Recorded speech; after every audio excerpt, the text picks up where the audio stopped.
काँग्रेस पक्षाचे ज्येष्ठ नेते आणि माजी केंद्रीय मंत्री पुण्याचे माजी खासदार सुरेश कलमाडी यांचं आज पुण्यातील निवासस्थानी निधन झालं। ते 82 वर्षांचे होते। सुरेश कलमाडी यांचं पार्थिव दुपारी 2 वाजेपर्यंत पुण्यातील कलमाडी निवासस्थानी अंत्यदर्शनासाठी ठेवलं जाणार आहे। त्यानंतर कलमाडी यांच्या पार्थिवावर अंत्यसंस्कार केले जातील। केंद्रात काँग्रेसची सत्ता असताना सुरेश कलमाडी हे केंद्रीय मंत्री होते। पुण्याच्या राजकारणात सुरेश कलमाडी यांच्या नावाचा मोठा दबदबा होता। पुण्याच्या राजकारणात कलमाडी यांना मानणारा मोठा वर्ग होता।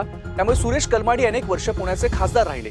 एक मोठा काळ कलमाडी यांची पुण्याच्या राजकारणावर पकड राहिली होती। राष्ट्रकुल घोटाळ्याच्या आरोपांमुळे सुरेश कलमाडी यांची राजकीय कारकीर्द काहीशी डागाळली होती आणि राजकारणात त्यांच्या उतरणीचा काळ सुरू झाला होता।